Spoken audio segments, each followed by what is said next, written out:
وہ ہانپتی کانپتی سیڑھیاں چڑھتی چھت پر پہنچی۔ جانے کیوں نیچے جانے کے بجائے وہ اوپر آ گئی۔ فون بجنے لگا۔ ایک دم سے اس نے سائلنٹ کا بٹن دبایا اور سیڑھیوں کی جانب دیکھنے لگی۔ جاوید، وہ فون اٹھاتے ہوئے بوکھلائے انداز میں بولی۔ میں نے سب سامان تیار کر لیا، تم کہاں ہو؟ بولتے بولتے اس نے سیڑھیوں کی جانب دیکھا۔ میں بس پہنچنے والا ہوں، تم اطمینان رکھو اور ہاں، جلدی سے نیچے آنا، ہمارے پاس وقت بہت کم ہے۔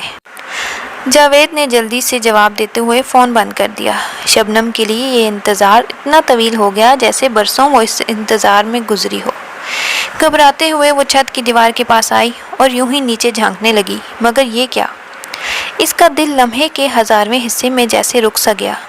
جاوید گلی کے نکڑ پر بائک پر اپنے 2 دوستوں کے ساتھ تھا اور اس کے دونوں دوست بائک سے اتر کر ایک سائڈ پر ہو گئے تھے اور جاوید کا رخ شبنم کے گھر کی جانب تھا۔ شبنم نے دوبارہ اپنا فون نکالا اور جاوید کا نمبر ملایا۔ چھوٹتے ہی جاوید نے بولا، جلدی نیچے آؤ، میں آ گیا ہوں، اور ہاں دیکھو اپنا زیور اور نقدی ساتھ لیا ہے نا؟ تم اکیلے آئے ہو نا؟ شبنم نے اس کے سوالات کو نظر انداز کر کے پوچھا۔ ہاں میں نے اکیلے آنا تھا تو ظاہر ہے اکیلے ہی آیا ہوں نا؟ جاوید جھنجھلاتے ہوئے بولا، تم فوراً آؤ، وقت کم ہے۔ وہ گھڑی کی طرف دیکھتے ہوئے دوبارہ بولا، مگر شبنم پر تو جیسے سکوت طاری ہو گیا۔ تم سچ کہہ رہے ہو، تم اکیلے آئے ہو؟ شبنم کی سوئی وہیں اٹکی ہوئی تھی۔ جاوید پر جیسے شک گزرا اور وہ فوراً نرم انداز اپناتے ہوئے بولا، کیا کوئی اپنی زندگی سے بھی جھوٹ بول سکتا ہے؟ میں تمہیں کس طرح یقین دلاؤں کہ میں تنہا ہوں؟ تم آؤ اور خود دیکھ لو۔ میں تنہا آیا ہوں۔ اب کی بار وہ کچھ زیادہ ہی تفصیل سے جواب دے گیا۔ دونوں طرف سکوت چھا گیا۔ شبنم کی آواز نے سکوت توڑا تو جیسے جاوید پر حیرتوں کا پہاڑ ٹوٹ پڑا۔ وہ کانپتی آواز میں بولی، چلے جاؤ اور اب دوبارہ کبھی میرے گھر کا رخ نہ کرنا۔ اگر تم یہاں آئے تو جان لو مجھ سے برا کوئی نہ ہوگا۔ اسے اپنی آواز کسی کھائی سے آتی محسوس ہوئی۔ کون سی دوست تھی میری ایسی جس نے مجھے تم سے ملنے کا نہ روکا ہو؟ مگر میں نے کسی کی نہ سنی، یہاں تک کہ اپنے ماں باپ کو دھوکہ دینے چلی تھی۔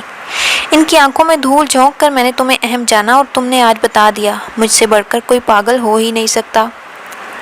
بے دردی سے وہ گال رگڑتی کال بند کرنے لگی کہ وہ گویا ہوا۔ تم اگر میری اصلیت جان ہی چکی ہو تو سیدھی طرح زیور اور نقدی مجھے دے دو، ورنہ میں تمہاری تصاویر سوشل میڈیا پر ڈال دوں گا۔ پھر تم کسی کو تو کیا اپنے گھر والوں کو بھی منہ دکھانے کے قابل نہیں رہو گی۔ غصے سے بولتا وہ چپ ہوا۔ ہر بے ایمان انسان کی طرح وہ اپنی اصلیت پر اتر آیا، مگر شبنم پر اس کا اثر نہ پڑا۔ وہ پھٹ پڑی، جاؤ جو جی میں کر لو، کسی صورت تمہیں پھوٹی کوڑی نہیں دینے والی۔ اور ایک بات یاد رکھنا، جب کوئی توبہ کرے تو وہ، اس نے آسمان کی طرف شہادت کی انگلی اٹھاتے ہوئے کہا، وہ کسی کی توبہ رد نہیں کرتا اور جب آزماتا ہے تو اپنے بندے کو رسوا نہیں کرتا۔